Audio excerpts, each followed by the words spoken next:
We were serious about education for centuries. If our education was deteriorated, it was under colonization, and it's still today psychological, mental colonization that makes us continue to imagine that our education systems are inadequate. You know, all they really have left in the West is this Western-centric ranking system for universities telling the world that they have the best universities. But that's just branding, like a handbag. It's actually only worth $20, but they're selling it for $200 because of the logo. The actual value of Western education is mediocre at best these days. The landscape of higher education in our part of the world is evolving rapidly. Our countries are witnessing unprecedented growth in institutional numbers and student populations. We are actively shaping the future of academia in the world. Meanwhile, enrollment in higher education in the West is in free fall. I mean, no one can afford it. And the quality and the utility of the education that they get isn't worth it. So we need to shake off this notion that there's any prestige attached to a Western degree. And in fact, we need to shake off this idea that a degree has anything to do with prestige.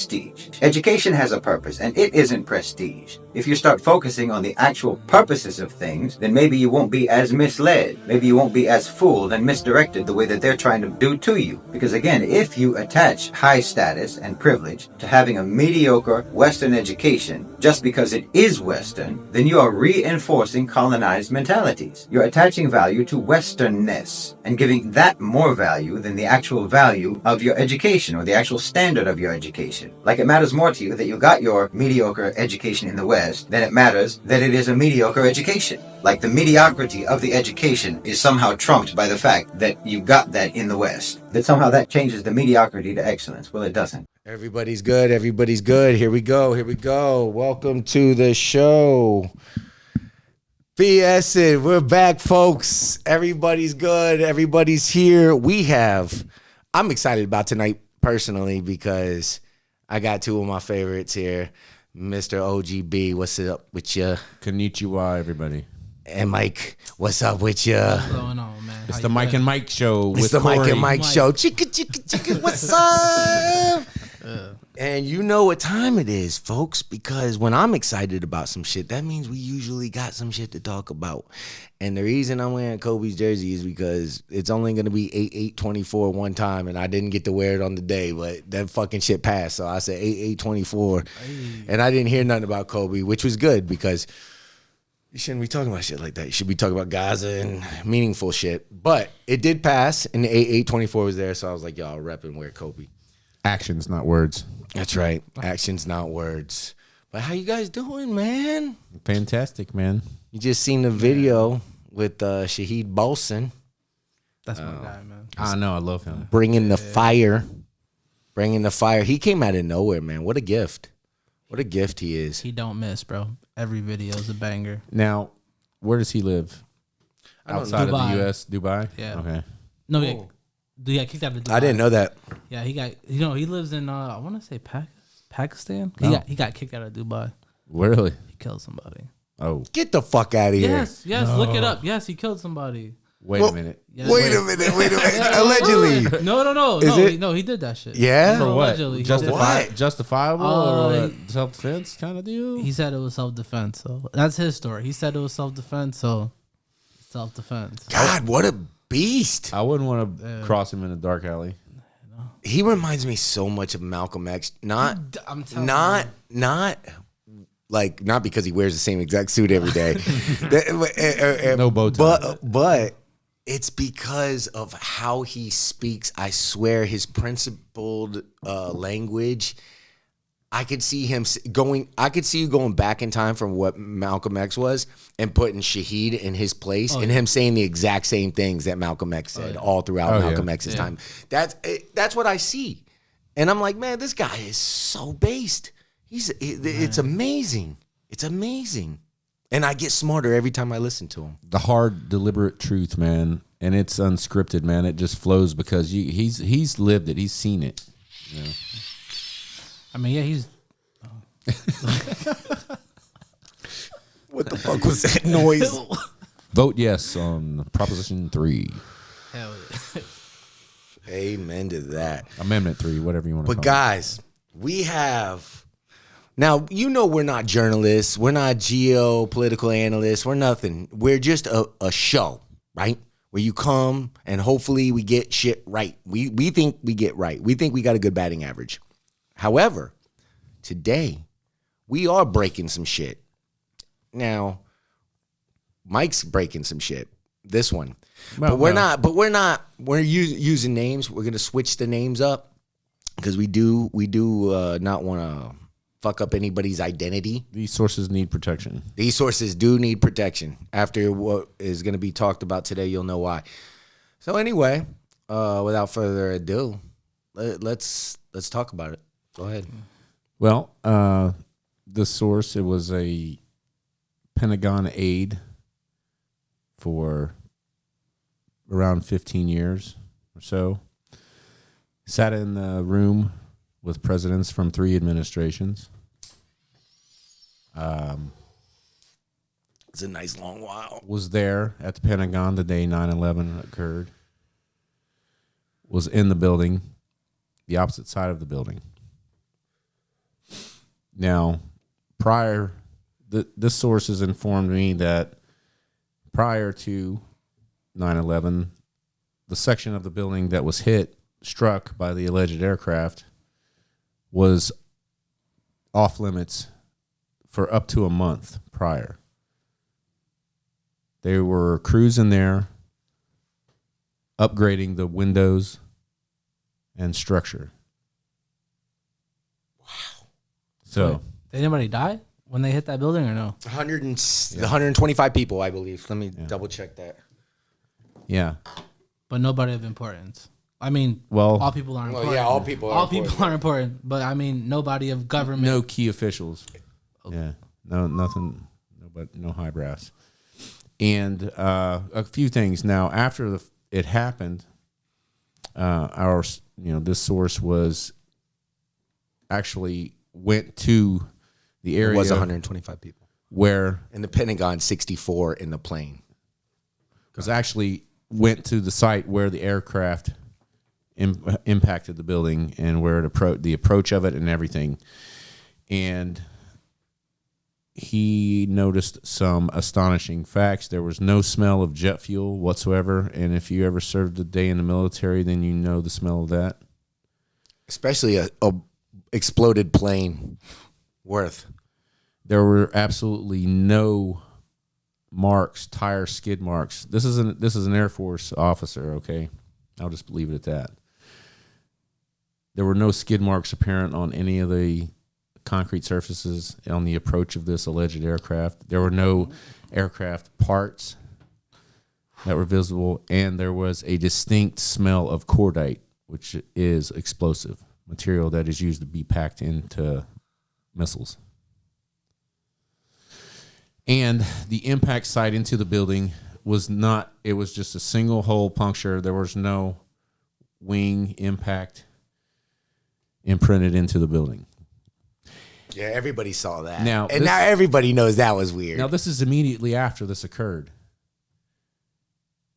But it was short-lived because Secret Service agents arrived, almost immediately, and treated those personnel that actually work in the Pentagon that were in that area like criminals. Who are you? What are you doing here? Get out of here. Let me see he had to produce his credentials and everything, even in uniform. And then he was escorted out of the area. That area was off limits for I don't know how long. So just a few astonishing facts, that everybody's all probably heard before.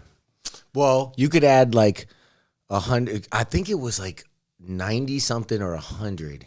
I cannot find it because it's from before. So I'm just saying this. I don't have any. I looked before this too. I tried to find, but there was around 100 cameras, even gas stations had them towards that way that can show. And I looked up on the thing and it said that its excuse was that the Pentagon is in a lower area. Mm-hmm. It's on a lower elevation. Yeah. And it's low anyway. The building isn't tall. And pilots anyway said it was impossible to. And that's another thing that I left out. He said that it was impossible for an aircraft to come down that much and to come in on that trajectory without hitting the surface. The only approach that they could pull that off would be to come up the river, which takes you right to it. That would have been tactically the best way. If you're going to do that, that's the way you go. And if I'm not mistaken, I believe. And that's where he said that side of the building is where all the key officials were, the one that wasn't struck. Oh, shit. Wait, so what about the gold? Oh, now that's interesting. The gold that came missing that they said was, I don't know if that's a thing. Oh, I don't know. But that's where you would have gone if you were in an aircraft. Yes, up the river. You would have approached it from that direction. But I have video from Al Jazeera a while ago showing that this was pretty damn, I don't know if I got it here. No, maybe not. I didn't save that part. Maybe I did. But, the absence of jet fuel, JP5, smell, and the presence of cordite, those are two distinct smells. There's no confusion between the two. Cordite smells like gunpowder. Yeah. Jet fuel smells like intense gas. All right, folks, we're looking at it right now. All right, this is the video. You could see that this is the one video they gave us. You'll see it. It's slow. Yeah, that's the one video they gave us. And you can see that it just keeps going in, and it's like a little blur. It looks like, and if you go with what Mike said just now, there's no aircraft that's going to get that level with the ground right there. No. You literally have to be landed already. Yeah, it would be. Yeah. It's only 5 stories up above ground, right? Yeah. So that's definitely sketch. And the fact that there was 100 cameras or something, and then they're not getting it, and we actually have information on and that. Also, go ahead and say what you were going to say. One more point. They didn't scramble the fighters, the F-16s from Andrews, when they knew there was that was the aircraft that they knew that aircraft was in the air coming toward the Pentagon radar. So, all right, now I have a question. Yeah, go ahead. So, let me sprinkle this in first before you ask your question. Former Pentagon Chief of Defense John Jester, I pulled this up. This was an interview from 8/11/11. So this is 10 years afterwards. He said, I immediately ran down, this is the Chief of Defense, or the Pentagon. I immediately ran down to our operations center to get an assessment of what happened. He asked Lieutenant Nasmith to see the camera because that's right where the plane hit. Finally, Mike says, it's blown up. That's right where the plane hit. We lost the cam. So the cam exploded, but you got so your camera's on recording. So the question is, so the question is, are the 100 cameras on the Pentagon not recording anything? Right. No, it's recording up to that moment. It should be on tape. What would be the point of having footage outside the thing if it's not rewinding? Yeah. Right. All right, but why did they hit that part of the building though? Because it was because like he said, strategically, if it was an aircraft, they would have came down the river. But that's where all the key officials are on that side. But that's where all the key officials but what I'm saying, overall, what is the purpose of the Pentagon strike? To make it look like a plane. Because this is the question. Enough? The buildings with the towers wasn't enough? No, there's a deeper question, Mike. What the fuck happened to the plane and the passengers? Yes. There's 64 people on there. Did they make a deal with the hijackers? And that means America's more involved than just let it happen on purpose. See, because to this point, all we really had was America had some information on this shit, and it seemed like they kind of olayed some shit. The FBI and all them, they had the Saudis, they were tracking them. There was a lot of that going on beforehand. Well, they did it. But now think about this. If this is true, which I believe it is because I've always believed it, but this is just fucking amazing to me right now because this is the Pentagon. We're always talking about Building 7 and the towers and shit. It's always around that. This has always been in the back of people's mind. Nobody really has any conclusive fucking... Oh, no, they talk about it. But this is so critical because this ties to the other things. Yeah. And that this is the missing piece. This is the McDonald's big puzzle piece one that you can't get in the big meals. This is the hard one right here, guys. And this is what I'm saying. So if this is true, this means America was involved deeper. Their role was deeper than just let it happen on purpose. And who negotiated missile for aircraft? Where did that aircraft go? Did the hijackers get to keep the aircraft? And where the fuck are the hostages. Yeah. Oh, and here's another thing. Forgot to mention. The source said about there were some political officials that profited immensely. They made some power moves in the stock market on airliners the day prior. And all those jets that were scrambled that day Yeah. was just another too big of a coincidence that everybody's like, no, fuck you. That's why the Pentagon's so important, man. Because that's the one thing where people don't really know. They know it was weird. They got their one shot. They know there wasn't cameras on it, but they still don't really fucking know. And there was a sole aircraft that was able to leave out of the United States. I think it was LaGuardia, and it was full of Saudi nationals. Yep. Wow. Yeah, there was no air traffic, but they were flying the Saudis out of America too. That's another good one. Yep. Wow. Banger after banger right there. Those are like the biggest points besides Building 7. Never in the history of buildings has one fell over because of a little fire. Right. Nothing hit it. And this is going to be just like the JFK assassination, conspiracy theories and how it all came to truth. And, everybody knows what happened with that. And it's like that was the first experiment with this type of psychosis, Wait, no, call it, I like don't policy. know what happened with that. Well, JFK? John F. Yeah. Kennedy. Dude, you need to go back and watch JFK Revisited by Oliver Stone. Dude. Assassination of a president. Yeah. But by a man with that was set up to do it. He wasn't the guy that did it. It was CIA. Okay, CIA killed him. Yeah, man. Yeah, because there was rumors and everybody about, knows it now. It's like a big fucking joke. We're so desensitized to it. And like I'm saying, They said the reason they know that CIA's we'll be been desensitized to all this bullshit to 9/11. It'll come out one day, but when it does, the people that would be able to do anything about it will be too fucking old, and the ones that are young weren't alive when it happened. And they'll get away with it. They still got the guy that so planned it all in Guantanamo Bay. Mm. And they just said that they're not going to Allegedly. have a trial for him. They're just gonna Hold him. no, they're gonna hold him, but they're not gonna have a trial or something. So wait, is he really even there then? Like He's there. like the building, like the guy who flew that plane in the Pentagon? Because that guy's not That's there. a good point too. So I wonder, with those passengers, was it a direct cash payoff, or was it a murder? I think the second one. Because Wait, what'd you just ask? I'm sorry. too much The money. passengers on that flight to the Pentagon, was that a direct cash payoff to go away, or was that just a straight up murder? Were they Well, taking how much somewhere is a fucking aircraft worth? I mean, that's worth some good money right there. You get to take that home to you. And you know what else is weird? You just repaint it.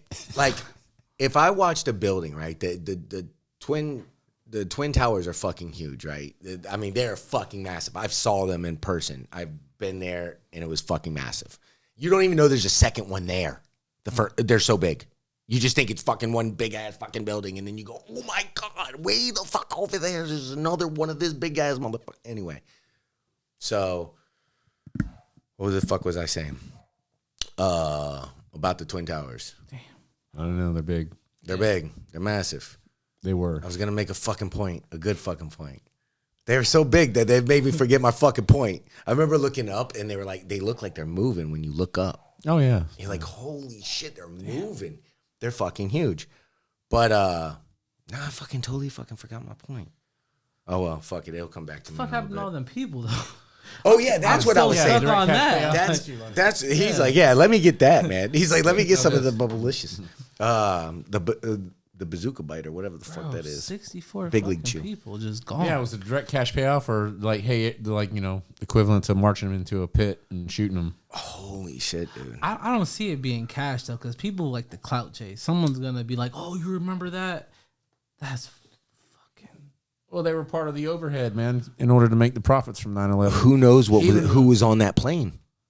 One of the 64. What about the families though? Maybe there was a certain person on the fucking 64 plane that they said, we're going to take him off this one, and it was a part of the deal.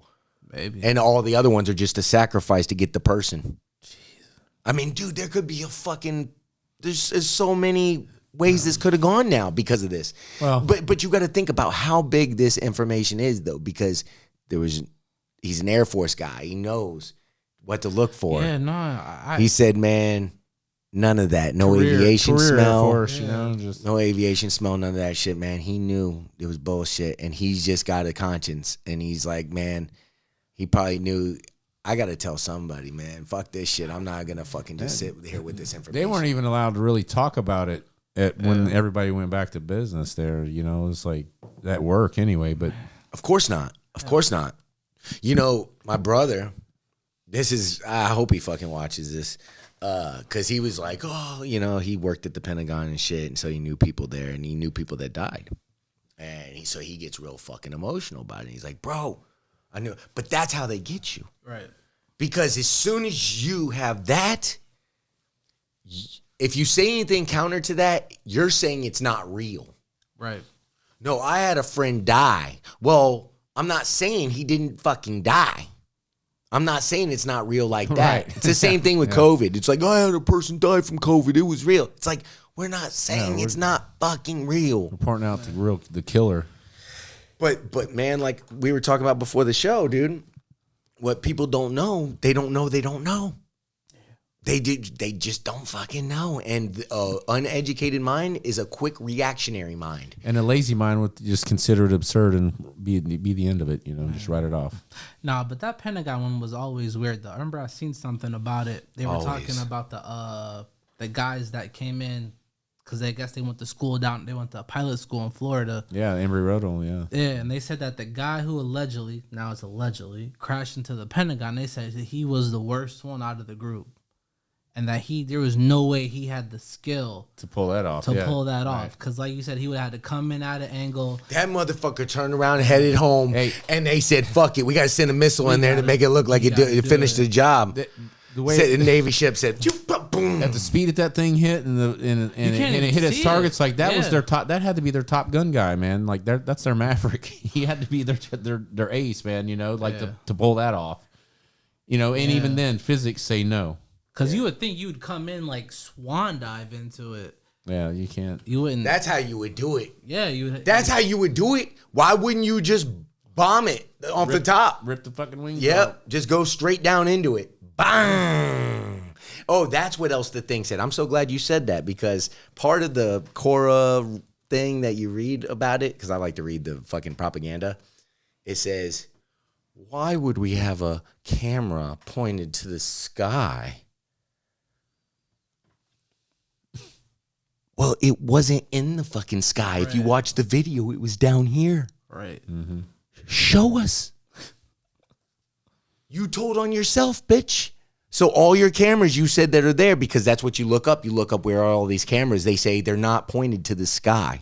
Look, man, I said this a long time ago. They're gonna become so powerful they can just like lie to your fucking face, and you're not. They're gonna be doing able- it right now. They know you're powerless. That's Yeah. what I'm saying. We're there. We've arrived. It's already happening. They just You're they don't. right. They don't. They're give a fuck. perfecting They it don't- right now. They don't have to tell the truth. They're perfecting it right now. And AI is just going to help that process Oh, hell yeah. a great deal if we don't fucking disinformation. take this back by the balls right now. I brought that up to him last time we did a show. Remember how ISIS, during the Obama administration, ISIS was the big scary bad guy. We had to go fight him. Trump said he defeated ISIS. And then we get into the Biden era, and now all of a sudden Biden is now giving money to ISIS to go and fight. good. I believe it was the Syrians to get them for that coup. I believe it was ISIS. I believe it was. He gave money to them. We were using ISIS to Yeah. fight with, And to then- overthrow the Assad government. And then Correct. a couple weeks ago, ISIS is now pulling terrorist attacks in fucking Russia. Right. So it's like, hold on. First of all, I thought we killed these guys with Trump. yeah. And now we're funding It was them. always bullshit. They've been working it's for us like- the Oh, whole yeah. time. Yeah. Yeah. all these fucking questions. So listen to this. All right, just in case any of you, well said, by the way. I like when everybody shows Yeah, that that ISIS was is a great. proxy of America because honestly, that is important for people that think we're just bullshitting around here, dude. I mean, that's the biggest smack you in the dick that you can throw out there. Real quick, Jesse Ventura, just for anybody that thinks that, oh, well, we might be fucking around with this. This video is going to blow your ass away because I personally remember this. And I remember people telling me this shit. And I was just like, no way. And they were like, yes. I didn't see the video, but I remember. Let's check this video out real quick. Let me ask you something. How much studying have you actually done of 9/11 other than what the government's told you and what mainstream media has told actually. you? I've been studying it 4 years. I was editor of a national newspaper. I've talked to people. Wait a minute. In depth every day for Really? 5-6 months. Really? So I know a lot about it. Well, and one then thing how I do come? know is Let me ask you this. You then cannot say that any member of the Bush administration knew it was going to happen or wanted it to happen. It's a ridiculous thing to say. Ridiculous. Okay, let's talk about your BBC. I have a tape of a BBC reporter broadcasting directly back to England talking about a third building has collapsed. World Trade Center Building 7 talks for 7 minutes. All the while she's talking, World Trade Center Building 7 is still standing right behind her. It didn't fall for another half hour. Yet they were doing a pre-broadcast back to England yes, it's true, you need to that take this a break building fell and it hadn't fallen yet. If you're trying to make out the British Broadcasting Company, one of the most respected news organisations in the world, was inventing huge buildings falling over, you need to have a break, Jesse. We'll come back after the break and we'll talk about Israel and Iran. Are you kidding me? This is a fact, my friend. So that's the knockout punch right there. That is. Did you see like how they cut at the end? He's just like, we got to go to break. Yeah, we got to kill this motherfucker right now. He's like, I'm telling you, it's a fact. That's freaking kidding me. Yeah, he's like, you got to kid me. This is a fact, my friend. It's like, look, what do you want, man? We can't just come out and tell you. They can't just come out and tell you. Building 7 just falls to the fucking ground without anything crashing into it. It wasn't even close to it. Didn't get hit by even a fucking wing of the plane. And then they found a fucking passport on the ground. Yeah, that was crazy. I mean, all that shit. And the whole point of it, I mean, we're bringing up hijacker passport. 9/11, and it's been over 2 decades now. So what's the relevance? The relevance is we don't learn from these truths that happened 2 decades later. We don't learn our lessons, and we point out the links that our government will go to acquire profit. That's domestically. I'll tell you what's happening abroad. Abroad, 6 million dead for sure. That's the lowest estimate since the War on Terror began. They stopped counting the bombs dropping. It was at 356,000 in 2018 when Trump stopped the count. 356,000 just bombs dropped just since 9/11.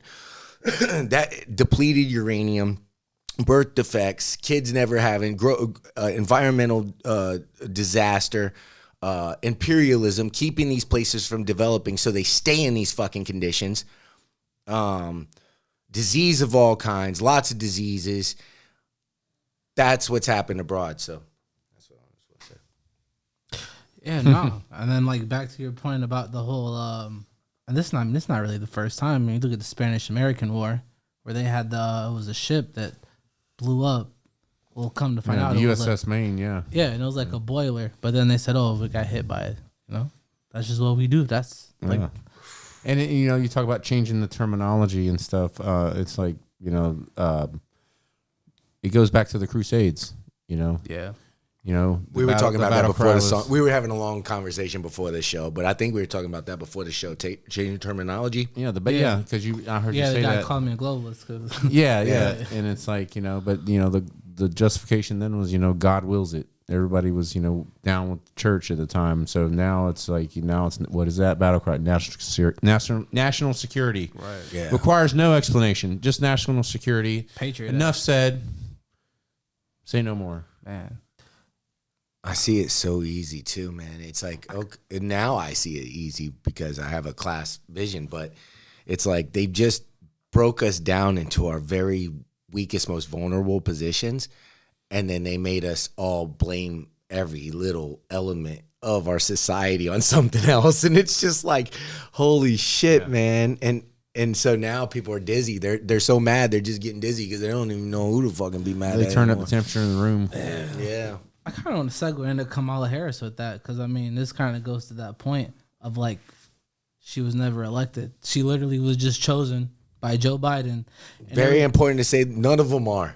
They're all chosen by Wall Street. No, and I agree with that. But I'm saying it's like and the highest donors, 97%. It's just so blatant now. And if you have a conversation with someone about it, they're gonna be like, "Oh, well, what are we supposed to do because he dropped out at the last minute?" Well, hold on. Don't you, as a Democrat, would you not want to choose or have the illusion of choice for your representative at least? Yes. But no, you gave that up because why? Because you get to fulfill your identity politics, whatever it is. It's fine. But it's like you're now giving up your rights for what reason? You know what I tell them voters? You're right. Yeah. I tell them voters, I say, yo, you know how many people are not voting? You know why? It's not because they're doing lots of shit for us. If they were doing shit for us, they would be voting. They'd be like, hey, shit is happening. Yo, this is where it's at. They'd be hearing about it. Be like, yo, you don't know this and this and this is happening. It's great. Yeah, man. But we'd have 100% fucking voting. Mm-hmm. We're not that fucking stupid, but they're making you think that these people are stupid, and they're actually the smart ones. They're the ones that know the system doesn't work. And the small little tug-of-war reforms that they want to play, yes, some of them work, and you can get little wins and all that, and there are foot soldiers for that, and I'm with you, and I ride with you all fucking day. But that's not what I do. I want to change the whole motherfucker, dude. I want to knock over the whole Lincoln Log Tower and not burn it down, not that way, democratically. I want everybody to build.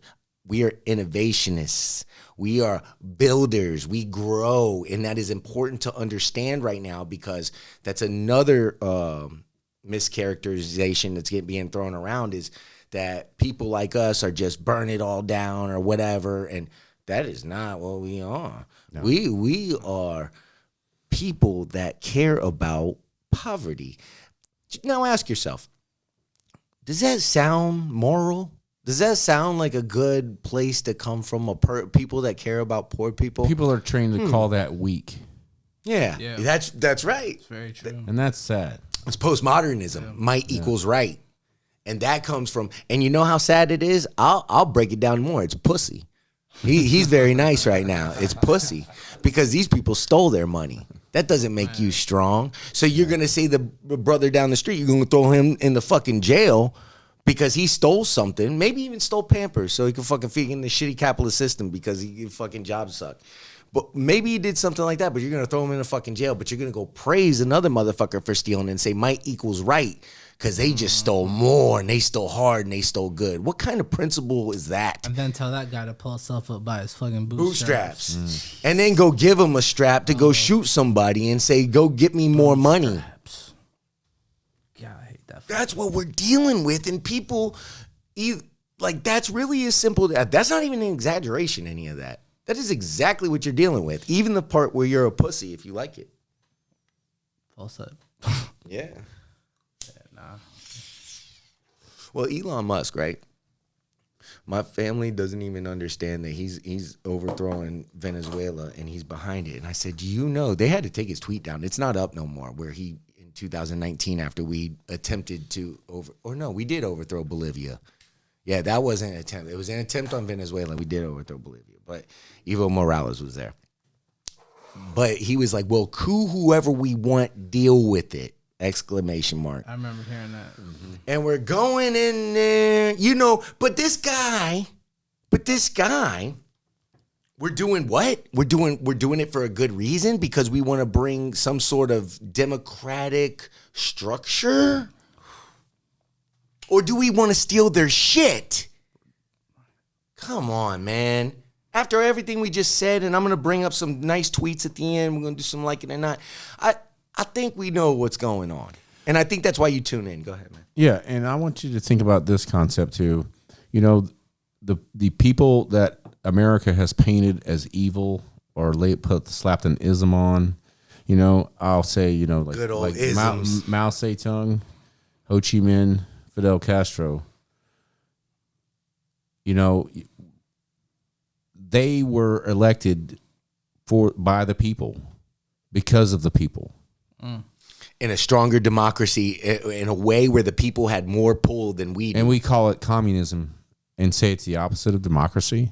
And they also beat the U.S. The only way that they achieved power is by gaining the support of the people. Castro was a liberal. He said he couldn't do it that way. Needs armed struggle to get it done. Nah, and he was right. You know what's so crazy about that is that when you talk, especially in his case, I'm not advocating for armed struggle. No. Go ahead. No, but I'm saying like even when you talk to like some of these quote we unquote, don't want to get to that point. We don't want to get to that point. We might be there. I was just gonna say that. But like if you talk to these capitalists, right, and they'll sit there and they'll co-sign, oh yeah, well these quote unquote capitalists. But when you talk to them, they'll co-sign all the wars. Oh, it's for the benefit of us. So they'll co-sign the war and the killing, and then you say, okay, so I'm gonna use that same logic on you. So when Stalin was doing it, and when Fidel was doing it, and when Che and them was doing it, you had a problem with it. Wrong, right? So why do you have a problem? Your logic's not making sense. I know why they did it because that's what happens when you throw over. You got to get rid of the old regime. So what are you guys doing? And then you want to sit here and call that, oh, well, no, you're mad because you lost, is what it is. Yeah, show me a surgeon or a doctor or a rich kid that has the future in front of them. Go advocate for poor people. Just jump off his thing and then go on a journey and say, fuck this, I'm leaving my whole rich future behind. Fuck this, fuck everything. I'm going to go help poor people. I'm going to go struggle with these people in the jungles and shit. Does that only happen in movies? You go tell me. Yeah, exactly. Or as an experience. And that's a story you want to hear, right? Because that's kind of story everybody would love Che. But instead, they're scared shitless of Che. They're like, fucking Che's a fucking mass murdering, fucking psychopathic motherfucker. But then you got ladies that were just in love with him and everything. And the people that speak about him, his sister and everybody, he's the best person ever. And that's the difference, right? Castro's the same thing. Everybody hates Castro. Oh, my God. Dude, when I first learned about Castro, I was like, he can't be good. There's no way. He was one of the first people that I delved real deep into because I was finding both shit. And I was like, all right, well, I'm going to get to the bottom of this because I got to know how it went down. You know, I think, all those Cuban refugees that blowback came to Miami is great when to see. Castro took power were the ones that he was coming after because they were doing the fucking... Yeah, and that's exactly what that is. If you want real quick, if you want a great catch up, watch Blowback season 2. Season 2? Yes. Season 2 on Cuba.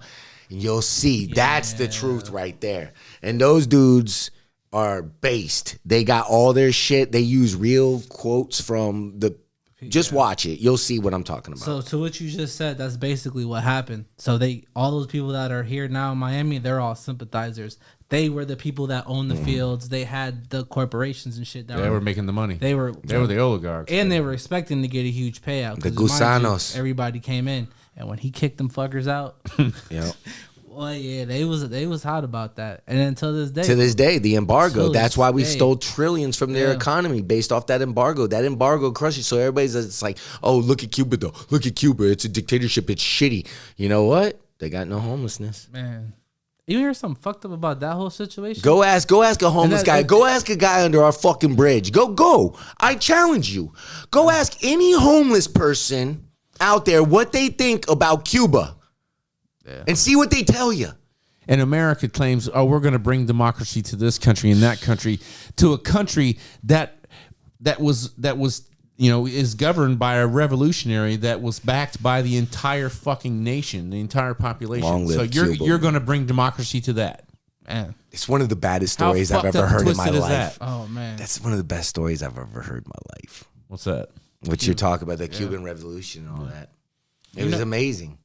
It was amazing, and it's heroic because, dude, there's David and Goliath. I ain't gonna use that because that's cliche. But that's balls. But man, you are 90 miles away from the most powerful military in mankind, in the history of man.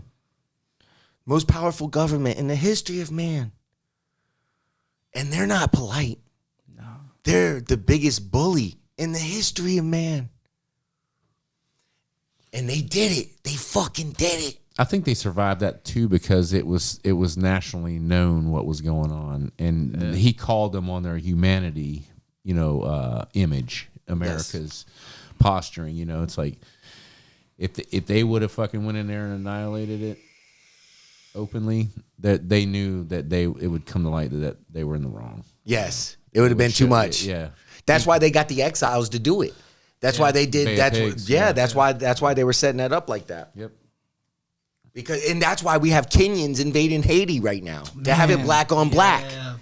Yeah. While capitalism has them on fire. They have no public service. They want Cuba to be Haiti. That's what they want. Yeah. That's why there's embargoes on Cuba, because they want that to be their Haiti. Because Haiti, they got their markets in there. It's capitalist. And it's on fire. They have no public services. They just burn their garbage. They have disease. They have a bunch of gangs fighting each other. But there's a guy named Jimmy Cherizier. They call him Jimmy Barbecue, who, if you ask America, we say that he cannibalizes people and eats them for barbecue. But really, his mom used to just make barbecue sandwiches for the neighborhood. And he's uniting the gangs over there. I don't know all the gangs, but he's united. He's got like 60% of them united, and to fight the invaders over imperialism, because they keep invading. Yeah. And he's going, guys, we got to go back to our revolutionary roots. This is what Jimmy Cherizier is saying. And in Haiti, he's saying we got to go back to our revolutionary roots, because that's who we are. These imperialists are coming from the West. And we have to fight that. We have to stop fighting each other and fight, or we're going to lose all of Haiti. We're going to lose everything. That's the fight going on there, while we just care about exploitation. Excuse me while I plug in my computer real quick. It's sad, man. It's all over the world. It's everywhere you look. And, it's sad, too, because, that's what's called, protecting freedom. We're putting soldiers on the ground in other countries, killing their indigenous populations, and we're protecting our freedom. Yep. I don't get it. Yeah. Well, that's because they speak in the general, but they mean the particular. They speak it's for our freedom. It's all of our freedom, but it's for their freedom. They speak in the general, but they mean in the particular. They're talking about the 1%. They mean democracy for the 1%. Capitalism for you motherfuckers. That's what they're talking. Socialism for us. Y'all motherfuckers, y'all get exploited. You guys make our money. And the system naturally fucking... I had somebody tell me that we were in an economics socialism. Economic socialism? Yeah. What does that even, how? I don't know what that means. That is where government runs industry. No, if that was the case. No, the World Economic Forum plans our fucking economy. Every year they meet at Davos and decide how they're going to divvy up the whole fucking world. They say that shit. That's another way that they scare you from government. They want you to. They'll never say this is a capitalist government.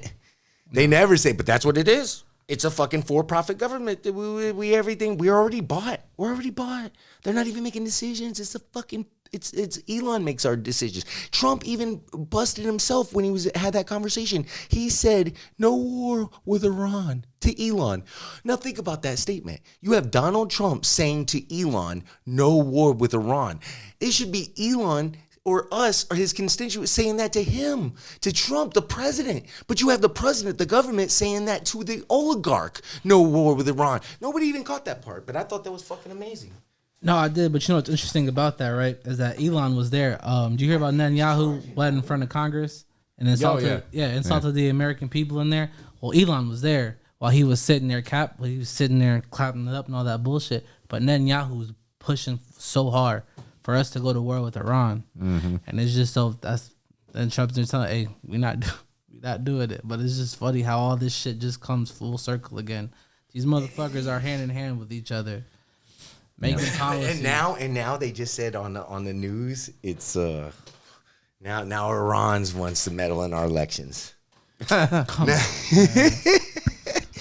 and they'll go for the ride, man. They will. We meddle in elections. That's right. Yeah. And even when Russia meddled in our elections in the whatever it was like not even election based. It was just like a couple. That's what Russiagate was. They found like a couple things. Wasn't nothing. It was so bad that the FBI didn't even have a reason to investigate in the first place. They had no evidence on Russiagate. And now to this day, they're still pushing it. They still mention it. They don't. I wouldn't say they're pushing it, but they still mention it. Yeah. Sending a bitch up that, Just like Israel mentions Hamas rape victims, and they say, and while they're actually raping, think of the extreme there, right? Okay, so they said there was a massive. I know this was a flip, but who gives a shit? We're just going on tangents here. So when October 7th happened, they said that there was a systemic mass rape campaign led by Hamas to rape all these people, and they even went, did all these stories and everything. Got all these witnesses, all these ambulance people were giving witness testimonies. Like, holy shit, this was crazy. Later on, nobody's around to give these statements to like sure details and say, okay, we're ready to really lay this shit out now. Right. It was all just to get the momentum going, dehumanize for the following 8 to 10 months later, 11 months later, of this, of famine, and we're defending ourselves. We're defending ourselves. And it goes back to sending Kenyans to Haiti, black on black, to fucking massacre them. It goes back to identity politics, to everything. It's imperialism, and this is just the process of it. We're de-developing all these, we're dominating. There's 2 countries that America sees. That we only see 2 types of countries: the ones that are clients with us and the ones that haven't been conquered yet. That's it. Let me ask you a question. You remember back in right after 9/11 happened, it was about 4 or 5 years. Europe had that little run of terrorism. You remember that? They were blowing up train stations and all that. You think we did that? You think we sent those people over there to run those just to kind of spread that Western fear? I believe it's possible. I could find out probably, I was thinking about that just now. I was like, damn, because that would I've make never sense. looked in. I know what you're talking about, but I never looked into it. But I will. I do have information on Pakistan and what America did to blow up the Chinese Belt and Road that we put China put railway through Pakistan, their Belt and Road Initiative plan. Mm-hmm. To sabotage that, we have sent terrorists in there to blow it up. I believe it. I learned that recently, and I was like, oh, that makes sense, because it's like a way we could destabilize them from not inside China, to fuck them up because they're doing business with the whole world. Paid for with the American taxpayer money. Yeah. It's unbelievable. Yeah. It's unbelievable. I'm getting to the point where I don't even think taxes are real anymore. Oh, man, I was getting into it with someone, but I looked at the bill for Homeland Security. That just about for securing the border. So in there, they talk about Ukraine, and they break down the budget and how much money they're gonna spend. If you look at Ukraine, it's all like $5 billion for this, $35 billion for that. Nothing in the millions. All things with a B. But then they get to the United States and helping families here. Right. $355 million. Right. And I'm talking about I seen that one number one time. $355 million for services here in America to help people. But then they call it That's $1 a person.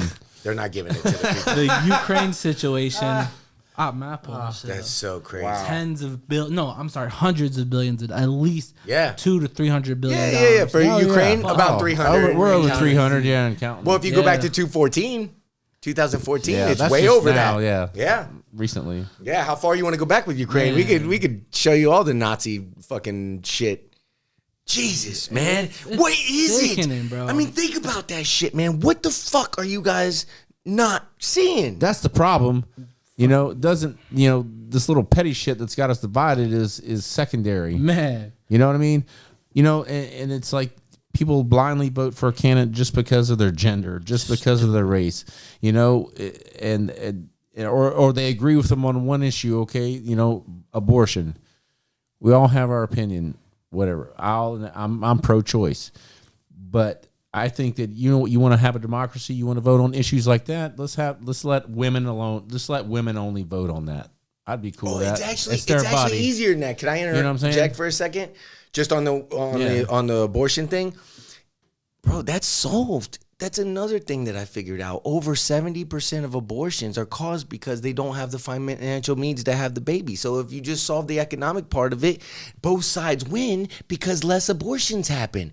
So both sides can agree on that and link up about that. No. They can actually fucking come together about that and say, look. Right. But why does that override the general well-being of everybody in this country?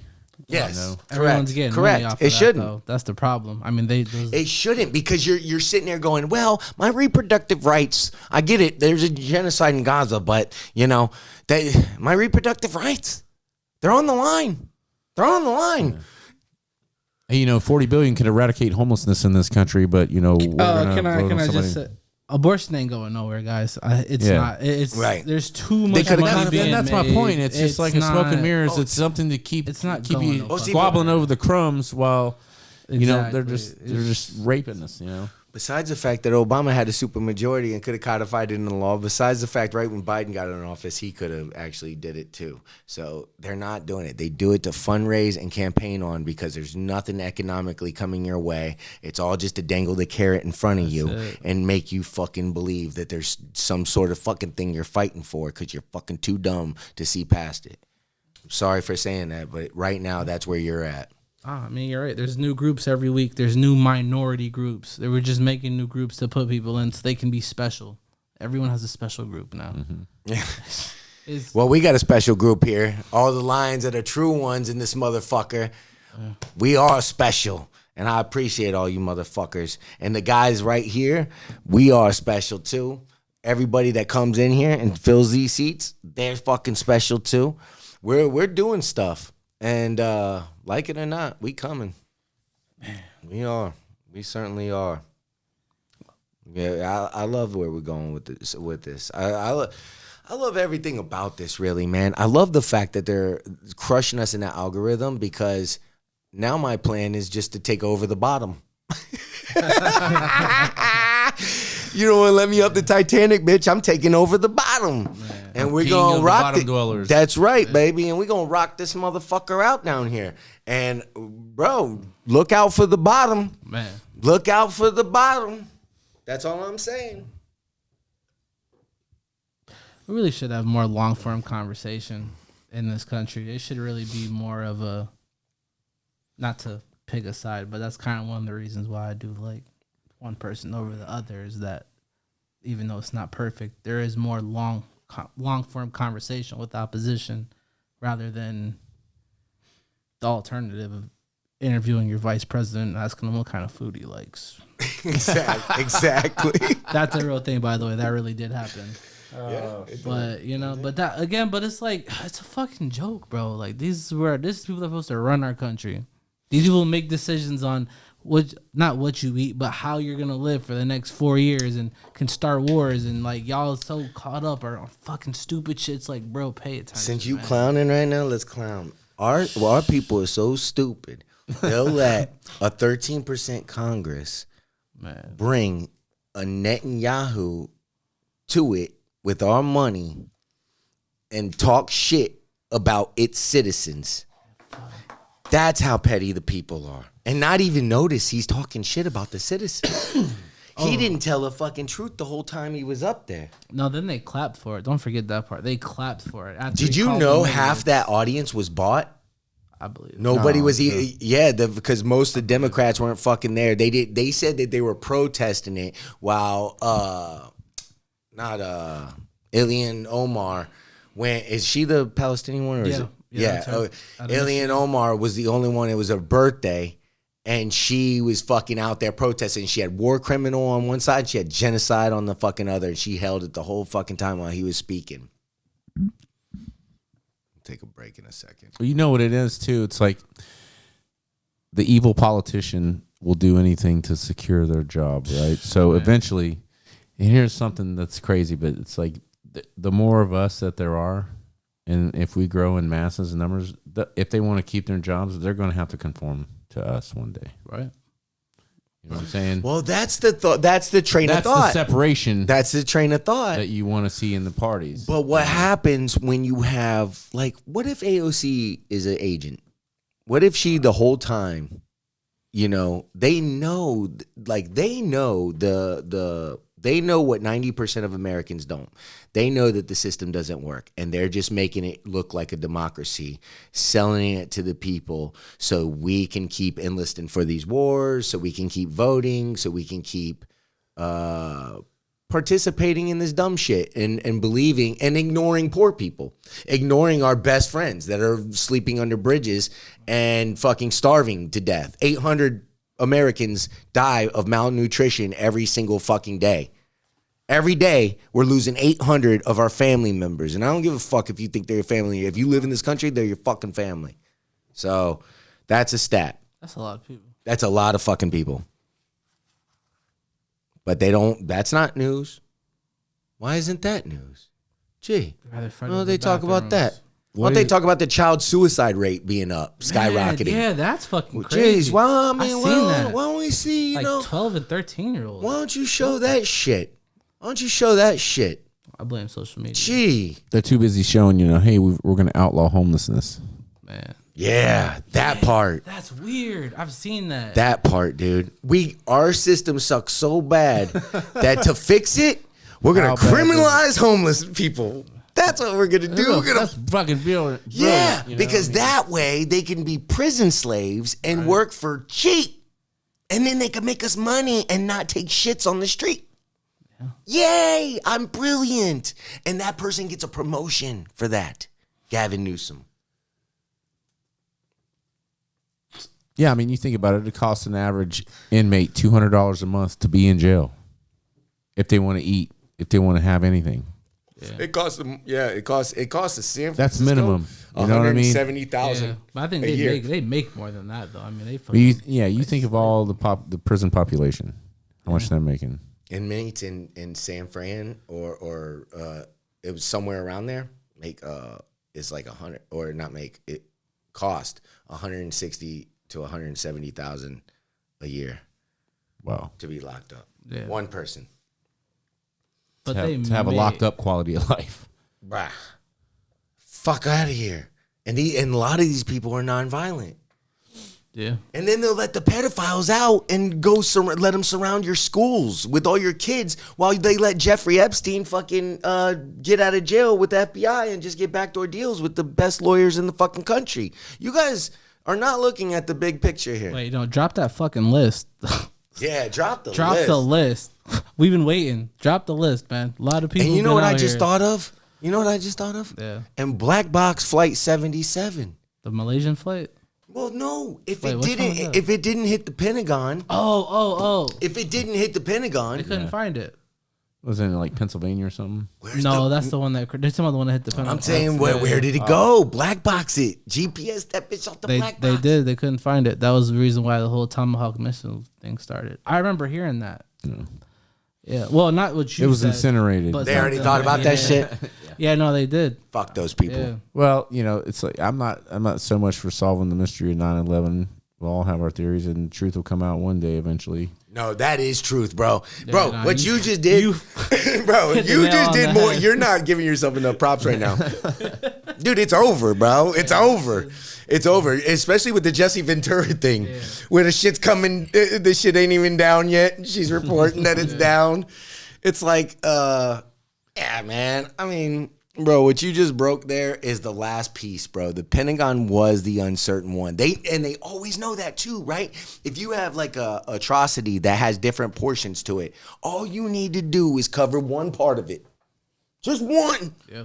Just one, because that one, you can make motherfuckers think about. And you can always just say, look, man, this is just what happened. Because that missile was different. And people had to know, what is this? Well, wait a minute. That didn't look like a plane. Wait a minute. That ain't the size of a plane. A plane is 150 or 160 feet wing to wing. How come the trees aren't down? Why isn't there streets? Like you said, there should be plane parts all over the street. Scattered. Oh, yeah. All over. Yeah, something. Wheels and shit. Yeah, light poles and shit should be somewhere. Yeah. Everywhere. Yeah. Damn. Engines. Yeah. And it's crazy because 9/11 did happen and you seen that shit. Like, I remember they showed the trash can that had an engine in it that fell through a building that hit an awning that just so happened to land in the trash can, and they showed the hole, and I'm like, God damn. They definitely planned that shit. Yeah. I just want to know why they hit that. Well, to your point, I get what you're saying. They had to hit the Pentagon, but what's in that specific part that they had to hit? What you think about, what kind of effect that had on the stock market that day? Shit, yeah. Why'd they crash that plane to Pennsylvania? Well, that's the thing. No. To make it the trillions. Fucking the trillions. He said that Donald Rumsfeld came out the day before 9/11 and said there was, how much missing? The gold. That's 3 the gold trillion? I was talking about. Yeah. How much trillions was missing?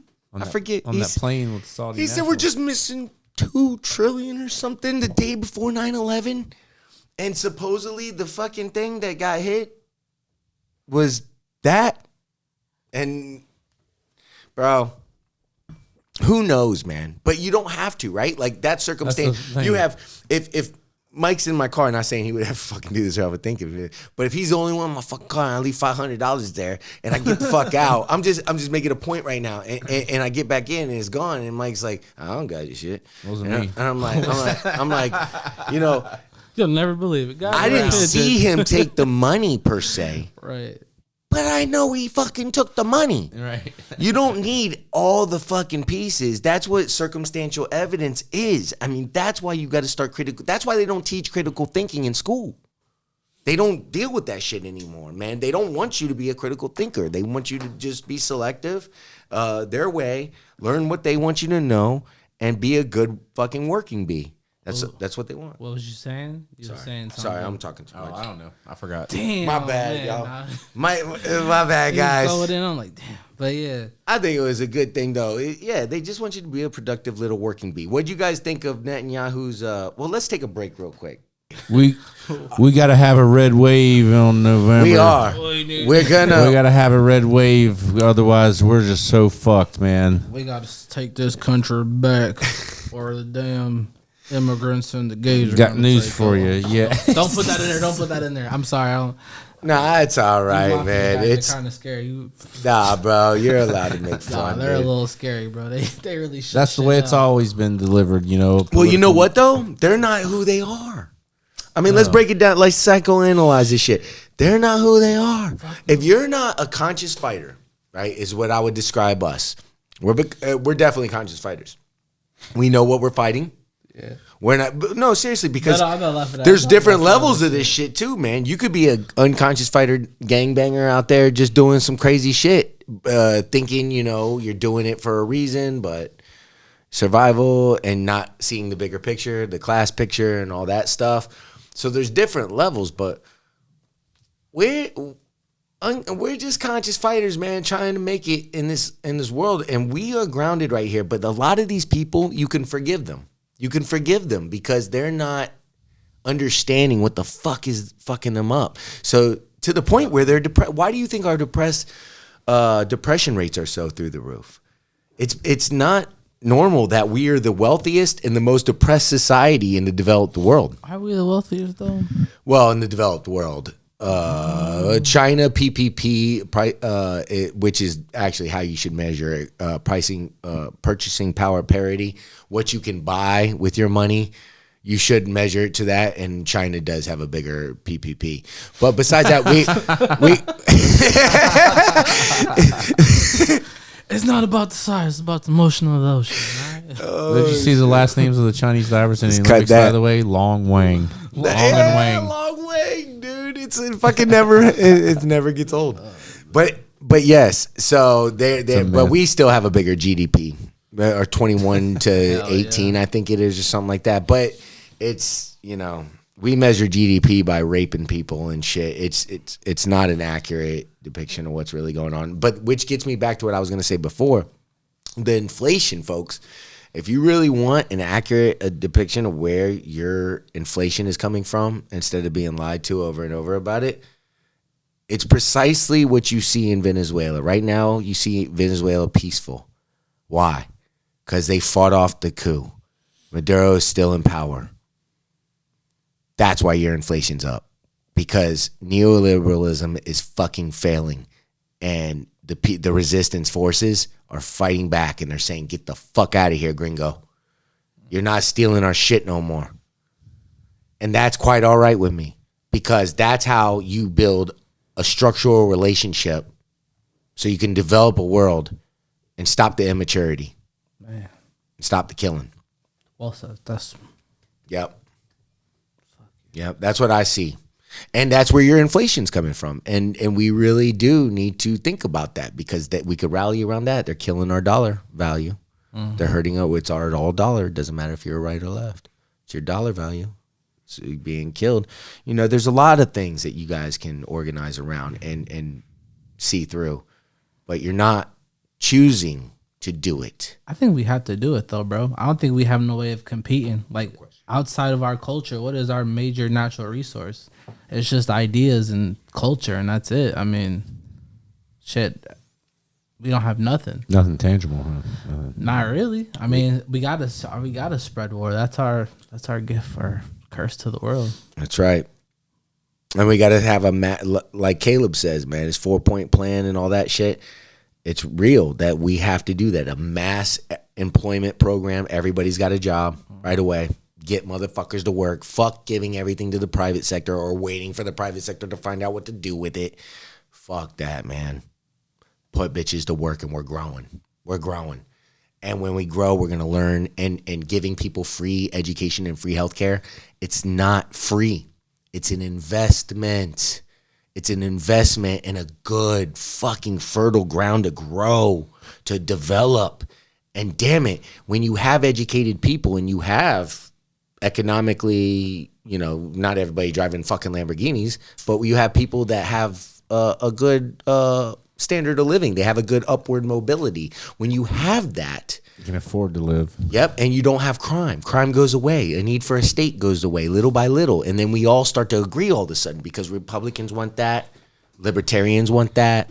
Liberals don't know what they want, but Corey, the capitalists, if there's too much money in the economy, hey, it causes too much money to be had. Hey. So what about the poor capitalists? We can't. Everyone can't work, because then everyone's making money. You know, it's just gonna be like an Amazon and Walmart missing from our lives and stuff. It's gonna be all right. We'll be fine. You know, but that's the beauty of it, right? Because small businesses employ more people. So when you start subsidizing, like libertarians don't like that. They go, "Oh, I don't want to just give money to all the small business." No, it doesn't work like that, silly boy. You have to like submit something. I'm not just gonna let you fucking some Joe Schmo go, "Hey man, give me some money. I want to start a dildo store with a fucking ice cream shop." Right. And you're like, "What?" You know, no, dude, you got to have a plan, and it's got to make sense, and everybody's got to vote on it, and it's got to be democratic, and then if you get it, then you get money, and it's not free money either, because in other places like Nicaragua and all these other cool places, they do it differently, but they give you a grant, but it's your unemployment money for so long.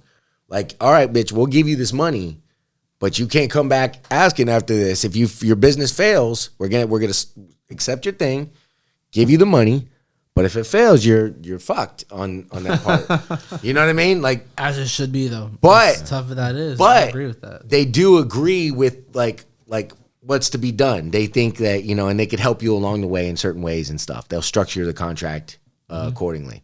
Right. But you know, that's just one example. Yeah, that's just one example of what can be done. And people that talk about entrepreneurship and things should think about that, because while you're getting fucked and you can't start your business, and it's so hard to start a business or keep a business running, think about that. It won't be like that in your next society. In fact, you'll be very lucrative by now if you have a business. You would already been, in a socialist society, you would already been fucking killing it. That's the reality, man. Yeah. That's all we're saying. Shit, Walmart kills more small businesses than anything, because they're everywhere.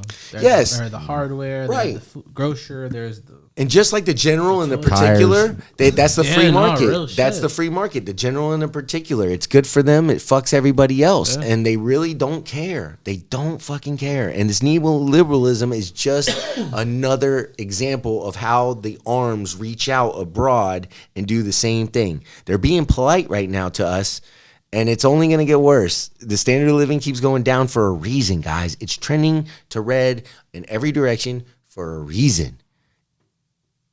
I'm really mad you can't steal from Walmart no more. I'm mad that I never did. That fucking sucks. I wish I would have known then what I know now because I would have. Well, people accept things like, Walmart and stuff like that for the convenience factor. It just makes you lazy. Yeah, I'm not gonna lie. And because life has become so fast paced that they don't have time for these things anymore because they're too busy generating money. Yep. Yeah, I mean that's really what it is too. Yeah.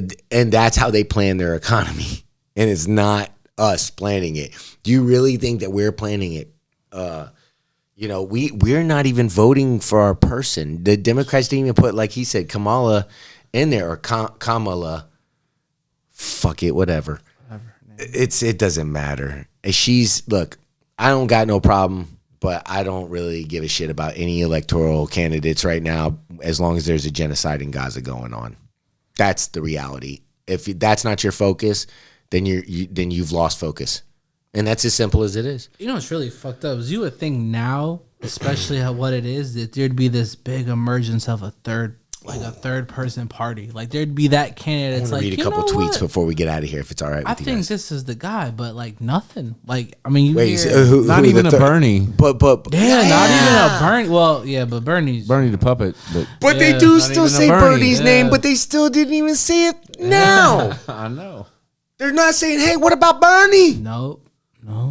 Why didn't we go back to the guy that got fucked? Man. Oh, that's right, because he got fucked by the party that fucked him because they fucked everybody when they created this fuckery. Mm-hmm. This is so blindly obvious. It's obvious, but listen, the Democrat Party right now are the party of the CIA.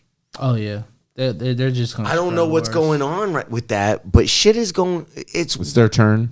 It's great. Man. It's their turn. I'm worried, man.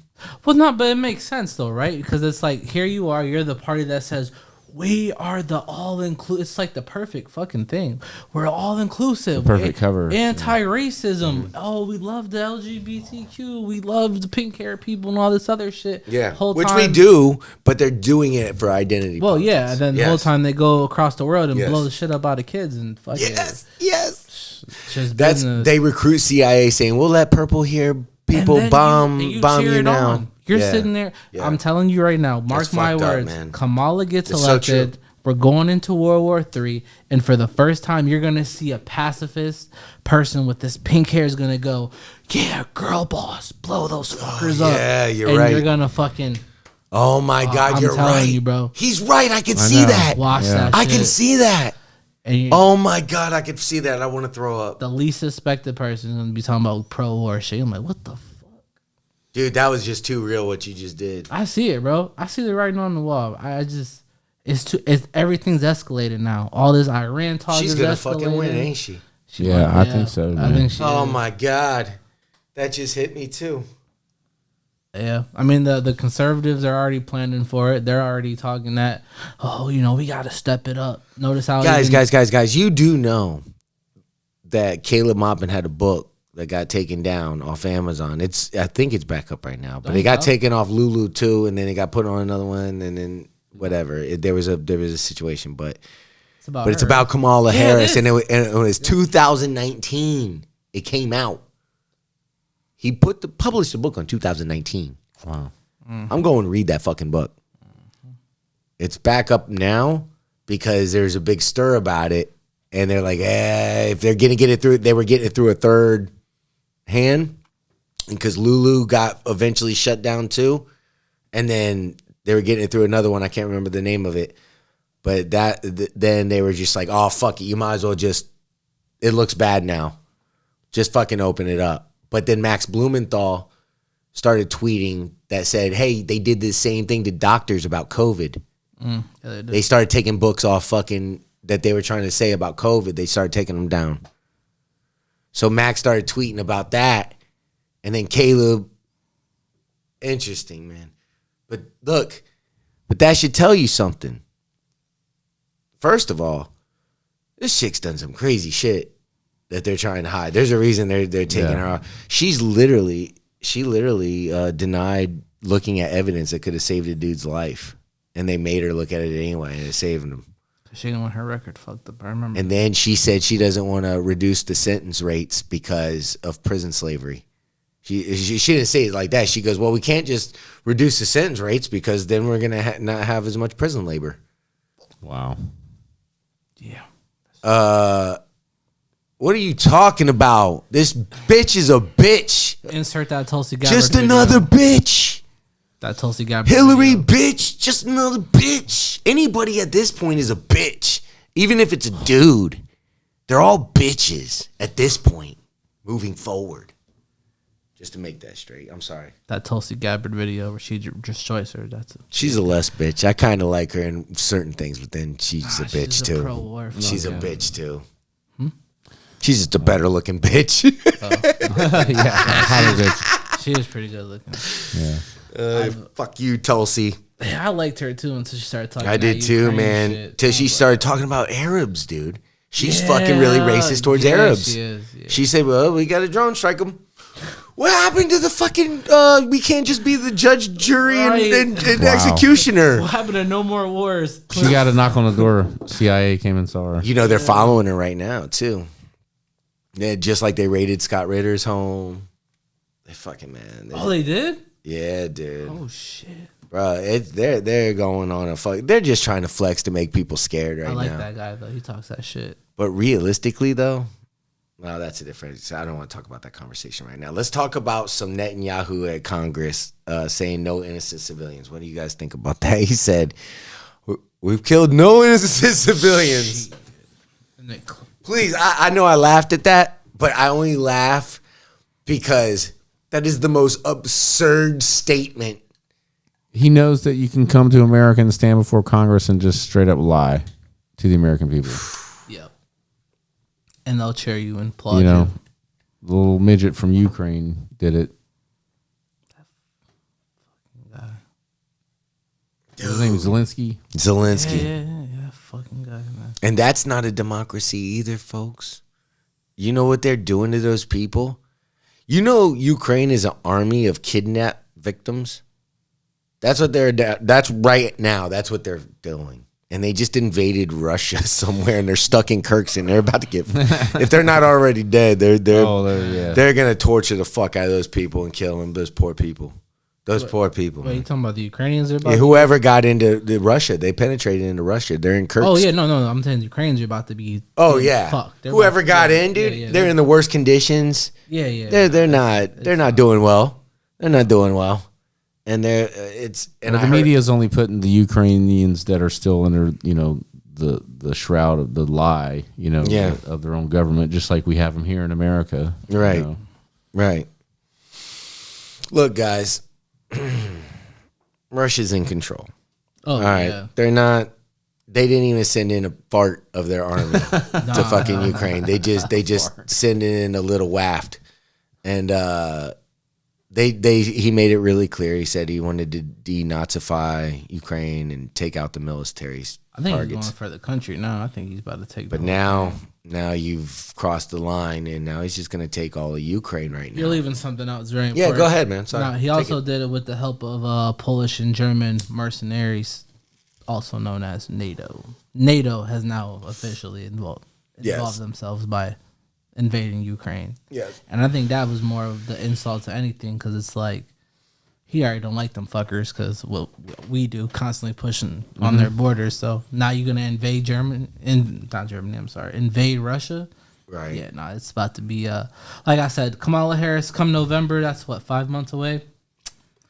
Yeah, I could see World War III kicking off in the next 5 months. Oh, I hope not. If not in the next couple weeks. And they're pushing it too. I think that, the American people wouldn't stand for that. Even the military would be like, hey, man, wait a minute.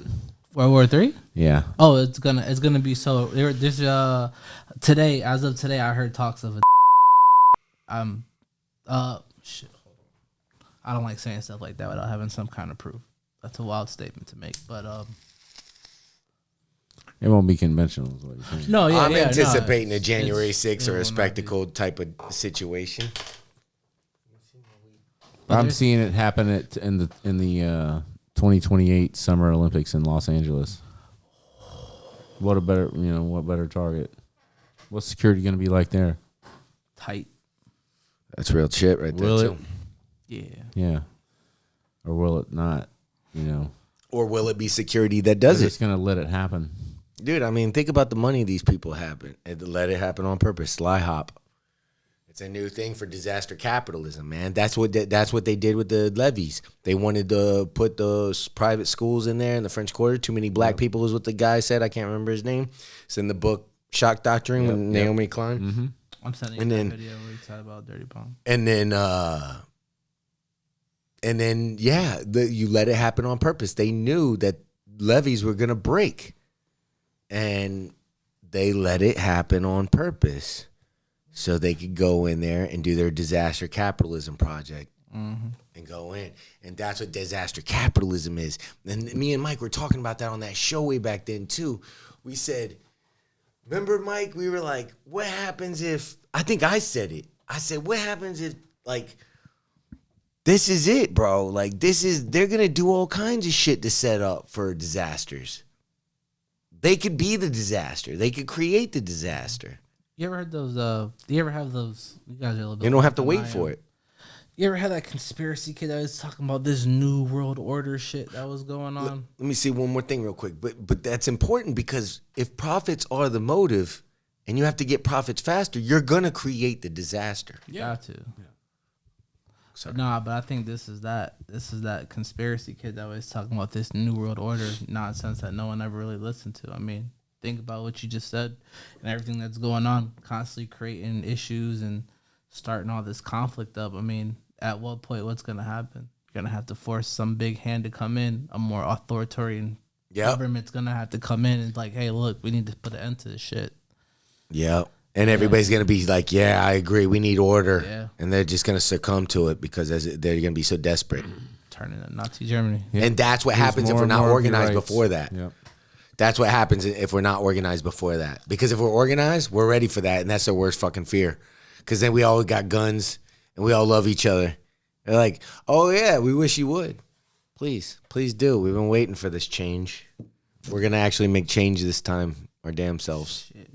But we ain't doing it violently. But if you step our way, we will be glad to show you how fast we can turn this thing around. Yeah, it'd be like siblings that constantly fight, but when somebody other than family comes in. Yeah. That's a great analogy, dude. Yeah.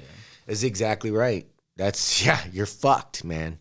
Then you find out how powerful and how much they think alike and how much they could team up on you and fucking fuck you up. And then you're like, holy shit, man. I thought you guys hated each other. But wait, but in this situation, wouldn't it be us just fighting us? Because, I mean, I don't see anybody from outside of the United States. Well, that's the beauty of it. That's the beauty of it. There is no fight if we all organize. Because there is no fight for them motherfuckers, dude. There just isn't. Yeah. That's why the Soviet Revolution was bloodless. And fucking very, very little blood at all. It was them people had a message. They were not authoritarian. They wanted peace, land, and bread, dude. Well, no, people did. I mean, they did kill the family. They had to do what they got to do. They got to do what they got to do. There was 2 revolutions too. Yeah, But it was very limited. It wasn't as bloody as they make it out to be. It was very limited in that regard. But man, the stories that America put out about them, eating babies and all kinds of shit. Communists eat babies and all this. And right away, they invaded with 14 countries, Western countries, right away. Boom. Boom. Mm-hmm. So these poor motherfuckers with nothing have to go that already lost 3 million in that war, fighting on behalf of the Tsar or whatever, had to go right into defense mode and fucking defend their revolution and then fight a civil war at the same time because you had the agricultural beef where they were fucking beefing over that shit. And everybody's like, oh, why Stalin just an asshole? And then he had Hitler on the way in like no time. Yeah. And he's like, dude, what the fuck, man? Enough. And he got teamed up with America and everybody sent him that way. And the story behind that is mind-boggling because, get this, America and Germany were the big dogs, right? The big capitalist dogs. And Germany was the juggernaut at that time. Hitler had a fucking massive fucking army. They're very sophisticated at that time. They were known for having, or at least scared of technology. having technology and all this stuff. Yeah. That was the thing. And America was like, well, go kill the commies. Go fucking kill the commies. And then that's Go why that Stalin. way. That's why the Stalin pact. Stalin's like, yo, let's all organize against these fascist fucks and kill them, and that way, just like we do. And we're like, yeah. So he broke the non-aggression treaty that he signed with Stalin. Yep. Yeah, and you look at all the treaties that the West signed with Hitler. Look at that shit. I didn't even know. I just learned some new shit. As I'm sure a lot of the viewers and listeners know, the Nazi rampage in the East against the Soviet Union was actually modeled on the US colonial rampage in the West and the Western frontier. And just as the US settlers were genocidally eliminating the indigenous population in order to have living room to the West, so were the Nazis planning on genocidally eliminating the peoples to the East in order to open up their Lebensraum or living realm in the East. And this is a very, very explicit connection, right? And Germany was simply one of the countries like Italy, and Japan is a little bit of a different case for various reasons, mainly contextual within Asia. But they were the latecomers to the colonial feast, and they wanted to catch up with the great Western imperialist powers and even surpass them in their, and they certainly surpassed them in the colonial appetite, even though they didn't fully succeed. It's also important within this larger context, of course, that the other purported liberal democracies of the West were not fighting fascism, right? The capitalist states refused to form an anti-fascist coalition with the Soviet Union, a country that 14 of them had invaded and occupied between 1918 and 1920. And during the Spanish Civil War, Western liberal democracies did not officially support left-leaning government that had been elected. Moreover, in 1934, the United Kingdom, France, and Italy signed the Munich Agreement, in which they agreed to allow Hitler to invade and colonize the Sudetenland in Czechoslovakia. So they gave him a green light to colonial fascism.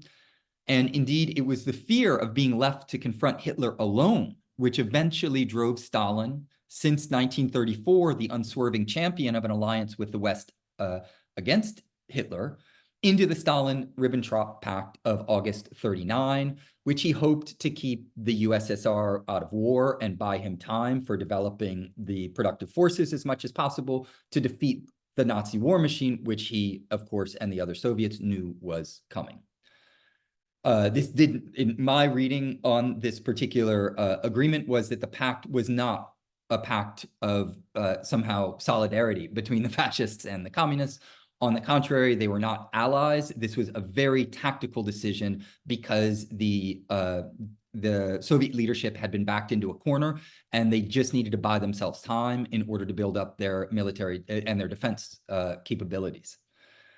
In this regard, the overall kind of depiction of conjunctural fascism needs to be written, and fortunately there's great work on this front, in terms of a capitalist backing and strong liberal aiding and abetting.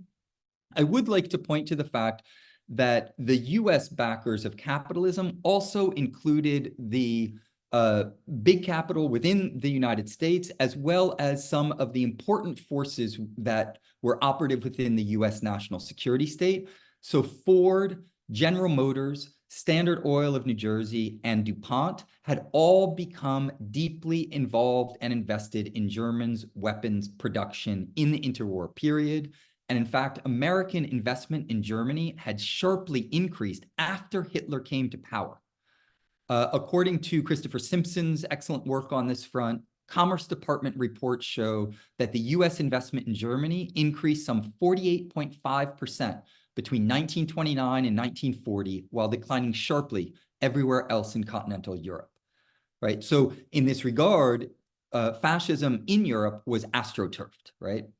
It wasn't simply a grassroots movement. And fascism, as far as I've been able to see in my research, I've not found examples of fascism that is purely grassroots. I've always found instances of astroturfing. Astroturfing, of course, means that instead of a grassroots movement coming from below, there are capitalist ruling class elements that plant the seeds by funding fascist movements and trying to foster them as much as possible. One of the important legal firms involved in foreign direct investment in Hitler's Germany was Sullivan and Cromwell, which of course was overseen by or part of the leadership of Sullivan and Cromwell was the Dulles brothers, who would go on to become the head of the U.S. State Department on the one hand, and the head of the Central Intelligence Agency on the other. And they would make sure in the wake of World War II that these financial investments were protected. China lost stupendous numbers, man. I mean, Jesus Christ, can you think about all them people, man? And now we're back in Nazis, man. Now we're back to backing Nazis in Ukraine. That's what we. And they're called Banderites. Stefan Bandera and the Banderites. And he was around. He did pogroms. If you don't know about Stefan Bandera, he filthy motherfucking Nazi Hitler worshiping motherfucker. Can I read one thing from Caitlin Johnstone about a fake revolutionary? And I know both of you will love it. Go ahead. Yeah, I just came to my mind, and I Then just I gotta dip out, man. Yeah, and this is it. This is it. It's very short. It's very short, Mike. I don't know if it's very short, but it might. Oh. It's short enough. Here we go. It's worth it. It's that long. It's that long. Fair enough. Fake revolutions everywhere you look. This is good, guys. This is by Caitlin Johnstone. This billionaire Pentagon contractor is babbling about being the resistance using a meme that Palestine supporters have been using about the Palestinian resistance while he backs Israel's genocide in Gaza. This happens all the time these days. People who are inextricably intertwined with establishment power structures, posturing as brave revolutionaries, leading a resistance against the very establishment they themselves are a part of. Elon Musk is no more a part of any resistance than Joe Biden or Bill Gates, but his sycophantic fanboys will mindlessly gobble this garbage up like popcorn chicken. They serve up fake revolutions to stop you from waging a real one. I'll say that again. They serve up fake revolutions to stop you from waging a real one. Here, fall in line with this plutocratic genocide supporter. He's leading the resistance. Here, fall in line with this oligarch-backed presidential candidate. He's waging a populist war against the deep state to make America great again.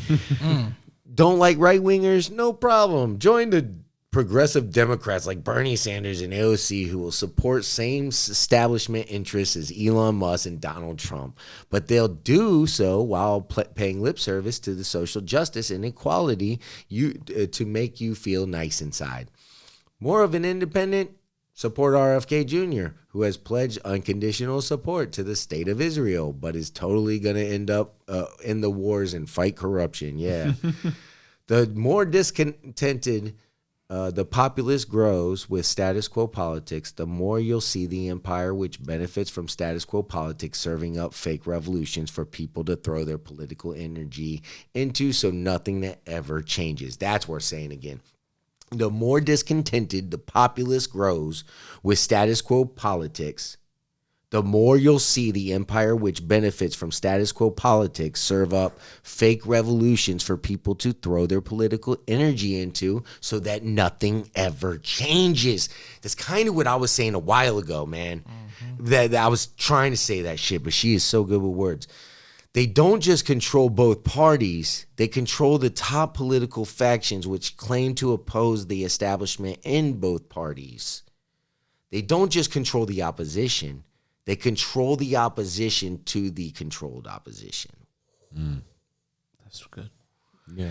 They're able to pull off this scam because most people don't lucidly understand the difference between fact and narrative. Human psychology tends to be so intimately wrapped around mental stories that it's often hard to differentiate between someone who's telling a story about being an enemy of the establishment and someone who's actually working against their interests of establishment power.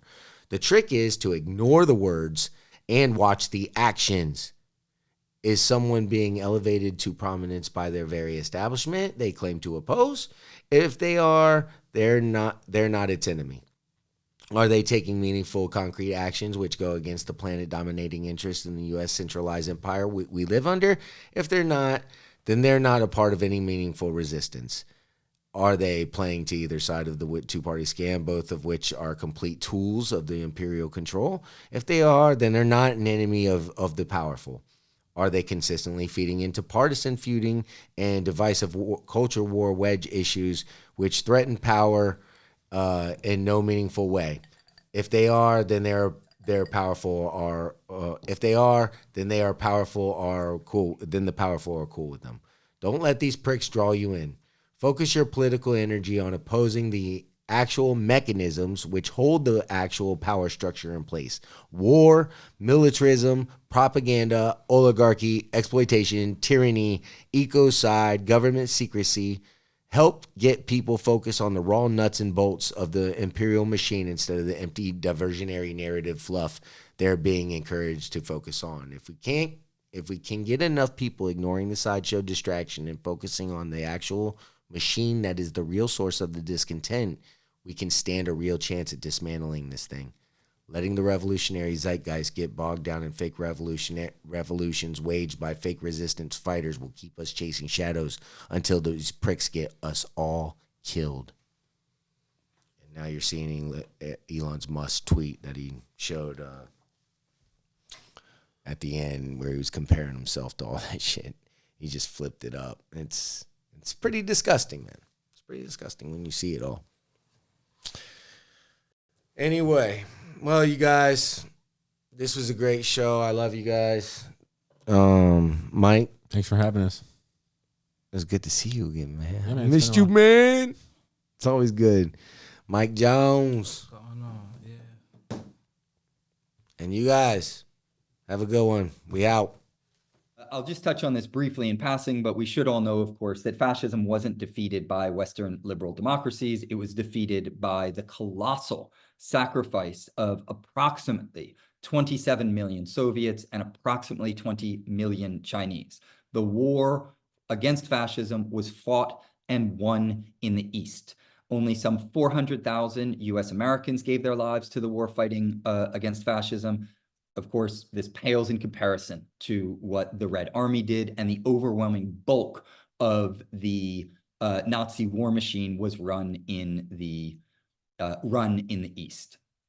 In that regard, if we just stay for the time being on this conjunctural level of analysis and then attach it to the more structural level of analysis, I think that anyone who's educated within the imperial core generally affiliates fascism with Nazism and fascism perhaps in Italy, but they don't think about fascism within the US context.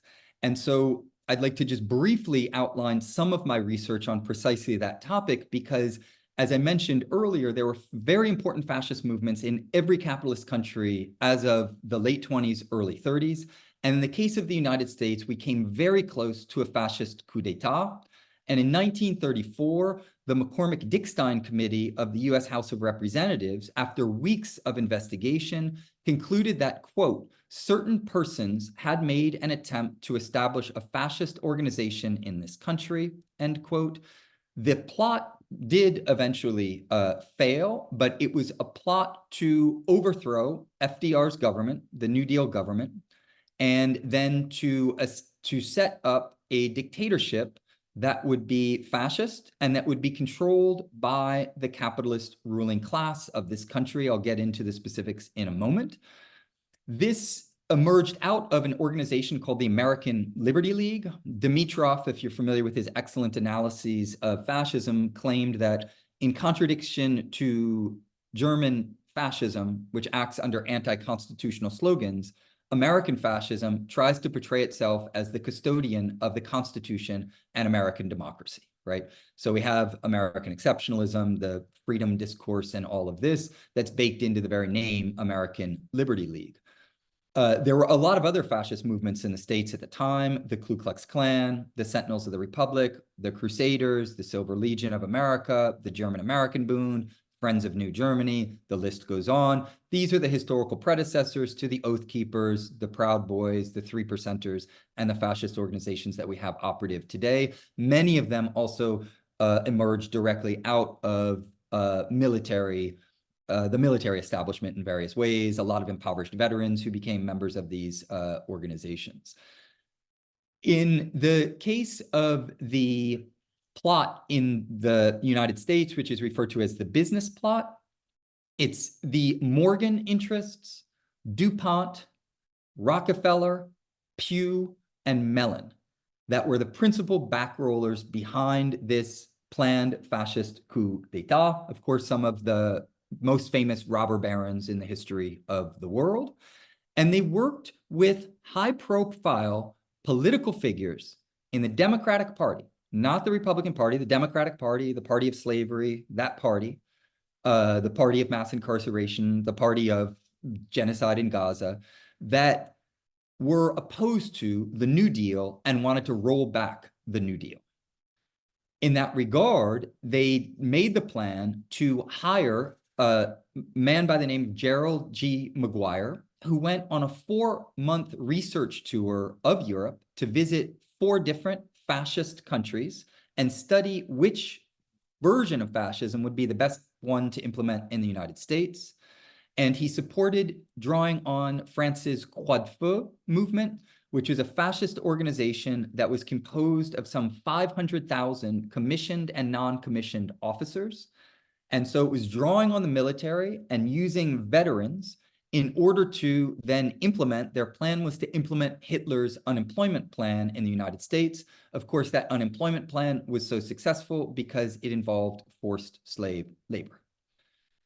Maguire then considered General Smedley Butler to be the ideal leader of the movement, although they were also considering Douglas MacArthur, Theodore Roosevelt Jr., and other commanders within the military. They were going to use the pretext of the president's ill health.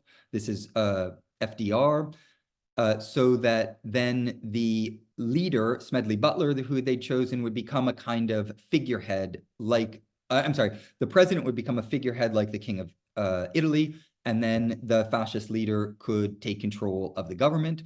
They were going to honeypot veterans into doing this, and they had arms via Remington arms secured by the DuPont interest because DuPont had a controlling shared interest in Remington arms. And they were going to pay the veterans a bonus from World War I that they were owed by the US government, but the US government kept refusing to pay. And so they were going to honeypot the veterans into marching on Washington. They had planned to only pay them 1 year. So it was obvious that they were just going to use them. They weren't going to pay the full bonus. They were going to use them until they got their fascist in office and then shift the government out of parliamentary elections and go full on fascist. This was not the only conspiracy that was revealed. There were others also that involved various conspirators, but it's the most well-known one. It's thanks to Jan L. Spivak, who was a communist journalist at the time, that he actually was able to get a hold of the full transcripts of the McCormick-Dickstein committee that weren't released to the public and weren't shared with journalists. And so we have all of the internal investigations that prove that this wasn't a conspiracy that people were thinking about. It was a conspiracy that they were acting on very, very concretely. The other element in this kind of counter history of fascism that I've been developing that I think is important is that the bourgeois idea of fascist exceptionalism often claims that fascism was defeated in World War II. I've done a long and detailed article on this. If anybody's interested, I'm just going to touch on a few of the highlights, called the US did not defeat fascism in World War II. It discreetly internationalized it, right? And we know from the history of the US empire that it's always been opposed to socialism, and particularly hostile to Soviet-style socialism. And they were involved in trying to overthrow the USSR from 1918 to 1920, and then were involved in the blockade against it, etc. But it was not even the wake of World War II. It was during World War II that the US national security state began working very closely with Nazis and Italian fascists, and later it would do the same with Japanese fascists in order to integrate them into the US national security state and into intelligence services around the world in order to establish a veritable fascist international in order to keep doing the important work of Hitler and Mussolini, and that was fighting the workers' movement. I'll just highlight a few aspects of this.